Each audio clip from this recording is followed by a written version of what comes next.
그때 그 팔뚝에 그 닭살 올라와서 그거 때밀었다고 나한테 그랬잖아요. 그거 어떻게 됐어요? 괜찮은 줄 알고 짜보기도 하고 결국 길어나고 그래가지고 지금 연고 바르고 있어요. 가렵진 않아요? 약간 뻘겋게 일어나고 진물 나고 그러진 않아? 뭐 어떻게 했어? 이러면 안 돼.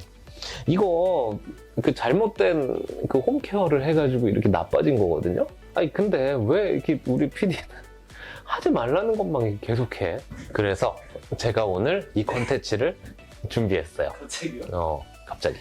그래서 오늘 이야기 드릴 내용은 모공각화증이 왜 생기는지, 그리고 이게 치료를 어떻게 하는지, 악화를 방지하는 방법은 어떤 게 있는지에 대해서 제가 오늘 준비했어요.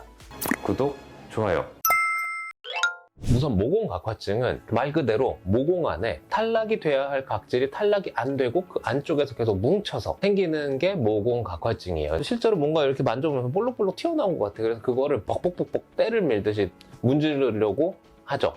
그러면 혹시나 벗겨질까? 뭐 그렇게 해서 운 좋게 벗겨지는 경우도 있어요. 근데 이렇게 해서 벗겨지는 경우는 그 주위 부분에 그 필요한 각질까지 탈락이 되는 경우들이 많죠. 이론적으로 그 부분만 이렇게 탁탁탁 탈락을 시키게 되면 뭐 상관은 없을 것 같아요. 근데 스크럽을 할 때 전체적으로 러프하게 빡빡빡빡 밀게 되죠. 이렇게 되면 우리 몸에 필요한 각질, 우리 몸에 필요한 피부 장벽까지 탈락을 시켜버리는 결과를 나타나게 돼요. 각화된 그 부위만 이렇게 덜어내야 되는데 그렇죠. 정말 필요한 각질도 네, 다 벗겨낼 수가 있죠. 그래서 그것 때문에 피부가 뻘개지고 가렵고 너무 심하면 거기 진물 생기고 이제 그럴 수가 있거든요.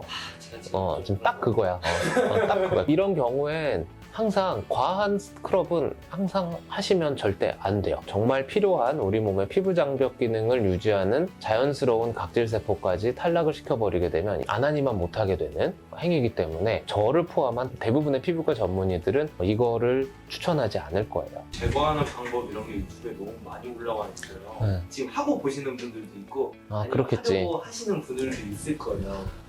내 유튜브는 항상 뭐 하지 말라고 이렇게 해가지고 근데 어찌됐든 이 스크럽은 진짜 좋지가 않아요. 혹시나 그래도 여러분들의 뭐 순간적인 쾌락을 느끼기 위해서 뭔가 이렇게 뽀드득 되는 느낌, 뭔가 깔끔해지고 뭔가 매끈매끈해지는 느낌을 얻기 위해서 스크럽을 한다. 이게 화면으로 삐집고 나가가지고 하지마! 약간 이럴 수도 없고 그럼 뭐 어떻게 뭐 일단 하는 건 하는 건데 하고 나서 꼭 보습제를 발라주세요. 보습 인자를 조금 보충시켜주는 효과는 있기 때문에 때밀고 나서는 꼭 보습제를 발라주는 게 좋을 것 같아요. 물론 과도한 스크럽은 안 하는 게 좋지만요. 제품 중에서 그거 모르시는 분들도 있어요. 어떤 거? 미세 플라스틱.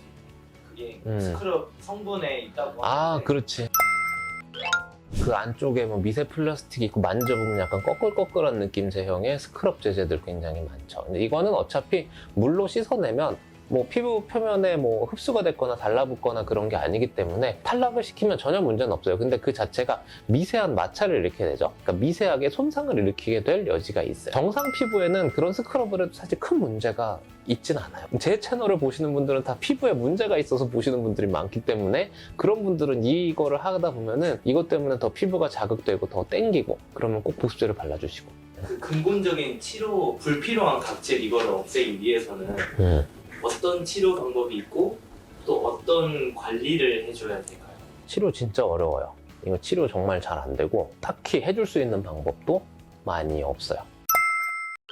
이게 죽을 병이 아니기 때문에 이거에 대한 연구 개발을 한 사람이 진짜 많이 없거든. 그래서 옛날에는 뭐 트레티노인 제제, 지금은 품절됐지만 스티바, 그리고 보습제 이렇게 발라서 그냥 없어지면 좋고 아님 말고 이렇게 권유해서 이렇게 처방하시는 분들이 많았어요. 근데 요새는 대표적인 게 팔다리 그 스케일링을 하는 방법이에요.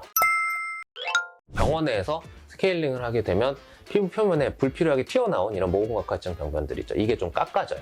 화학적으로 깎아지고 그리고 이제 여러분들 생각하겠죠. 하하 모공각화증 아까 전에는 뭐 스크럽 절대 하지 말라 그랬는데 스케일링도 정상적인 피부 장벽 다 손상시키는 거 아니야? 쟤 왜 저래?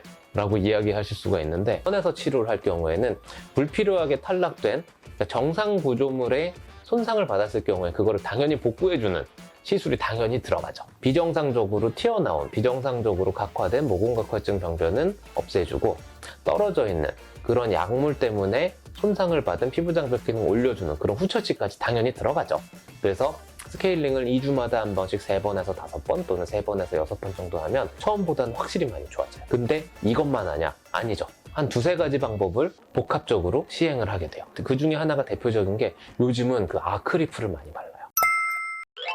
트리파로텐 성분의 갈더마에서 나온 제품인데 모공각화증에 찍어서 아크리프를 바르게 되다 보면은 이게 효과가 꽤 좋아요. 물론 아크리프 단일요법으로 하는 것보다는 스케일링이랑 같이 치료를 하게 되면 시너지가 더 있거든요. 2주마다 한 번씩 시술 받는 동안에 아크리프 처방을 해서 하루 한 번씩 꾸준하게 발라줘라. 그러고 나서 기본적으로 보습제는 당연히 발라줘야죠. 보습제를 발라줘서 모공각화증 병변이 뭉쳐져 있는 것처럼 보이거든요. 그래서 뭉쳐져 있는 각질을 무르게 해서 탈락하게끔 보습제를 발라줘서 실제로 거기를 약간 좀 불려주는 효과가 있죠. 각질 탈락이 쉽게 되게끔 복합적으로 하게 되면 모공각화증은 생각보다 많이 좋아져요. 치료를 한 6주 정도 하게 되면 피부가 많이 매끈매끈해지면서 피부는 약간 촉촉해지는 그런 거를 느낄 수가 있죠. 3-4번 시술을 받았을 때 그런 또 후기들을 제가 다 봤는데 네, 진짜 너무 좋다고 하더라고요. 효과는 꽤 괜찮아요. 네. 진짜 괜찮아. 그래서 매년 이거를 하시는 분들이 있대요.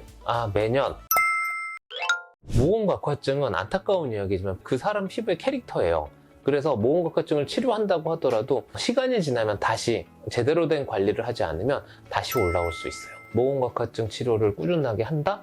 그렇게 하면 한 3, 4년 정도 그렇게 되풀이만 하면 그 다음에는 원래 모공각화증은 나이가 들면 자기가 알아서 소실이 되는 경우들이 많거든요. 1년에 3번에서 5번 정도 꾸준하게 하면 그 다음에는 모공각화증의 재발이나 악화는 좀 막을 수가 있지 않을까. 저는 이렇게 생각하고 있어요. 그럼 원장님 그럼 이거 모공각화증 방치하면 어떻게 될까요?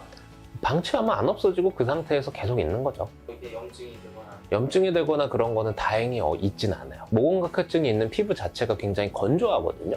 보습제를 열심히 꾸준하게 발라주다 보면 모공각화증은 이것보다는 나빠지진 않는 것 같아요. 근데 더 좋아지는 거는 난 많이 못 봤어요.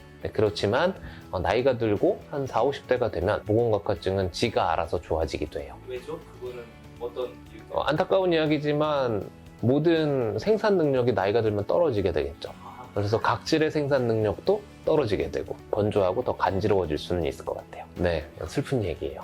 치료하면서도 분명히 좋아질 수 있겠지만 관리를 하지 않으면 또 다시 돌아가게 되잖아요. 그쵸. 그러면 이걸 어떻게 관리를 하는 게 좋을까요? 가장 좋은 홈케어 방법은 보습제를 꾸준하게 발라주는 방법. 이게 가장 좋아요. 보습제가 생각보다 약간 만병통치약 느낌이 있거든요. 모공각화증에도 보습제를 꾸준하게 발라줘서 악화를 좀 방지시켜주고 이 자체가 각질의 탈락을 좀 용이하게 해주는 효과가 있어요. 아크리프 같은 바르는 처방약 발라주고 그 다음에 병원에 오셔서 스크럽을 스크럽하면 안 되고 스크럽을 한다. 이게 화면으로 삐집고 나가가지고 하지마! 약간 이럴 수도 없고 병원에 와서 스케일링 하시면 이것만큼 좋은 방법은 없을 것 같긴 해요.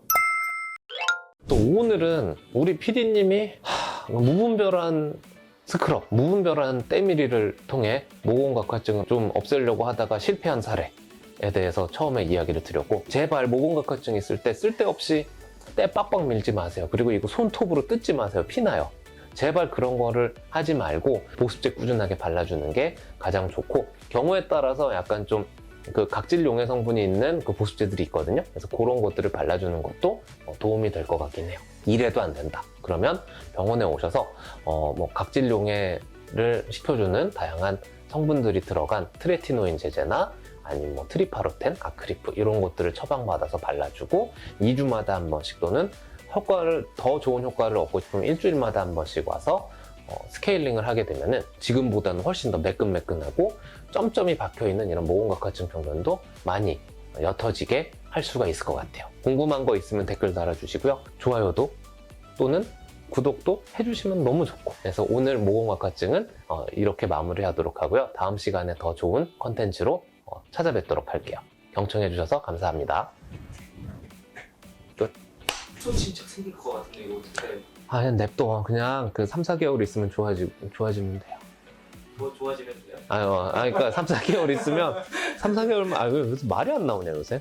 3, 4개월 정도만 있으면 지가 알아서 없어지긴 해요. 근데 그거 안 없어지면 뭐 레이저 하면 돼. 또 피코로 금방 없어져요. 각화증이 주로 어디에 많이 생겨요? 모공각화증은 전반적으로 한 젊은 나이에 잘 생겨요. 20, 30대. 10대에서도 많이 생기고, 교과서에는 나와 있지 않는데 약간 살집이 있는 사람들, 팔다리가 두꺼운 사람들, 모공각화증이 생겼다라고 호소를 많이 해요. 보통 팔다리에 많이 생기고, 어깨 이쪽 부분, 그리고 허벅지 이쪽 부분에 많이 생기더라고요. 겨울철에는 상관없는데 여름철에 노출이 있는 옷을 입게 될 경우 바로 눈에 확 띄기 때문에 이게 미용적으로도 좋지 않아서 치료를 하러 병원에 많이 오시죠.